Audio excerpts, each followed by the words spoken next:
Mana umra ibodatini qilishlik uchun safar qilib keldik Makka yurtiga. Mana qaranglar. Haram yurtlarida yuribmiz. Qachon kelarkanmiz derdik bir paytlar. Endi qaranglar. Bu ibodatni Alloh yurish ibodati qilib qo'ygan. Roza keladi ertaga. Rozada qaysi narsa ibodat? Nima ibodat rozada?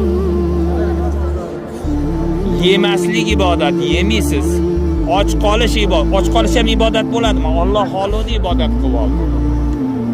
Namozda nima ibodat? Ey hoji aka, namozda nima ibodat? Namozda mandaroq keling. Nima ibodat namozda? Tik turishlik, ruku qilishlik, sajda qilishlik, qiroat, Qur'on o'qishlik bu ibodat namozda. Zakotda nima ibodat? Zakotda. Zakotda nima ibodat? Pulini berishlik ibodat. Endi umrada nima ibodat? Umrada qaysi amali ibodat buni? Ya'ni qaysi amalni qilish kerak? Hojiya? Yurishlik. Bitta amali bor. Yurib qo'yasiz. Bandani qo'lidan yurish keladimi? Qarang, Alloh shunchalik oson qilib qo'ydiki, hech bo'lmasa yurib qo'y. Qo'lingdan yurish keladi. Yurib qo'ygin bandam men kechirib olay degandek ma'no chiqadi.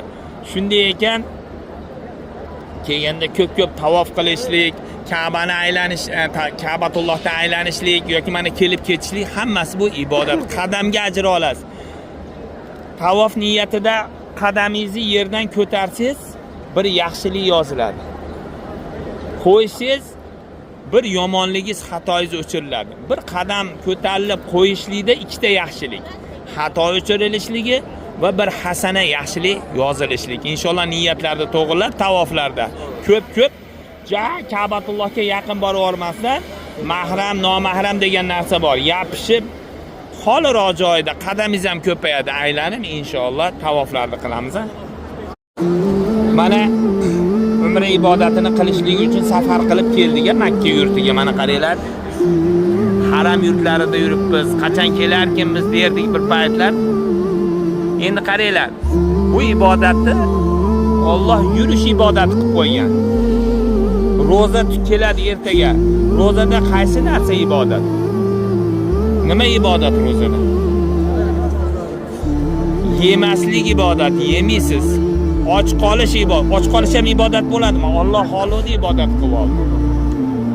Namozda nima ibodat? Ey hoji aka, namozda nima ibodat? Namozda mandaroq keling. Nima ibodat namozda? Tik turishlik, ruku qilishlik, sajda qilishlik,